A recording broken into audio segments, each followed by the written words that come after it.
The name of Hollywood. వాళ్ళకున్న professionalism మనం నేర్చుకోవాలి, వాళ్ళకున్న కమిట్మెంట్ నేర్చుకోవాలి, వాళ్ళకున్న ప్రొడక్షన్ డిజైనింగ్ ఎబిలిటీ మనం తీసుకురాగలగాలి.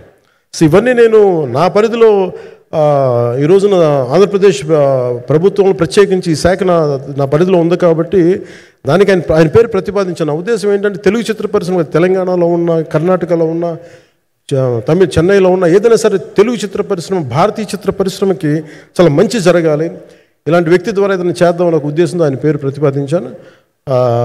భవిష్యత్తులో అవుతారని మనస్ఫూర్తిగా నేను ఆశిస్తున్నాను. అందుకని అన్నీ నా చేతిలో ఉండవు కదా, అందుకని చెప్తాను.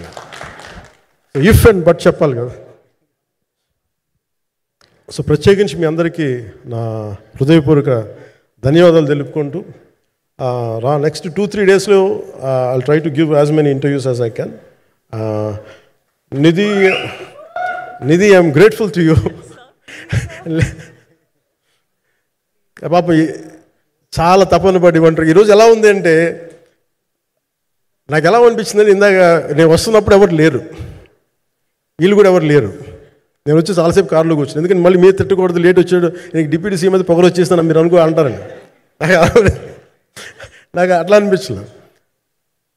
నాకు ఫస్ట్ టైం ఎందుకు మీడియా నాకు ఎందుకు అలవాటు పోయిందంటే, నేను వచ్చిన కొత్తల్లో ఈ జ్యోతి చిత్ర సితార పేపర్స్ ఉన్నాయి, ఎవరో ఫోటోస్ వేయమంటే దిస్ గా ఈజ్ నాట్ సేలబుల్, ఇంకా అవసరం లేదు అంటే నా ఫోటోలు వేసేవాళ్ళు కాదు. సో నాకేమనిపించింది సరే, ఇంక నేను మన ఈయన కాడికి నేను ఏమి అంటున్నాను నాకు తెలియదు అని చెప్పేసి మా నిర్మాతలు కూడా ఉండేవాళ్ళు కాదు. సో నాకు పబ్లిసిటీ లేకుండా సినిమాలు రిలీజ్ అవ్వడం అలవాటు అయిపోయింది నాకు. సో అదే ప్రాక్టీస్ అయిపోయింది నాకు, అంతే.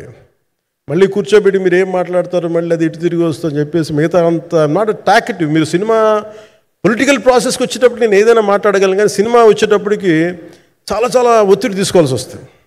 అంటే ఎంత కథ చెప్పాలి, ఎంత కథ చెప్పకూడదు, ఈ మాట అద్భుతంగా ఉందంటే ఏం అద్భుతంగా ఉందని మళ్ళీ తిడతారు, తర్వాత 100 ఆలోచనలతోటి స్లో డౌన్ అయిపోతాను.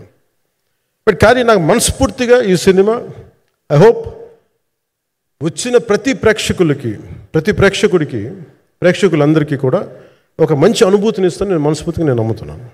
ఖచ్చితంగా అలాంటి అనుభూతిని ఇస్తుంది. మీరు థియేటర్లోంచి బయటికి వెళ్ళేటప్పుడు మటుకు విల్ గో విత్ ఒక ఎనర్జెటిక్ ఫీల్తో వెళ్తాయి, అంతవరకు చెప్పగలను నేను. ఎందుకంటే నేనే నమ్ముతాను, సినిమాకి వెళ్ళేటప్పుడు సినిమా ఒక స్టోరీ చెప్పినప్పుడు నా జీవితంలో చిన్నపాటి ప్రభావం చూపించాలి.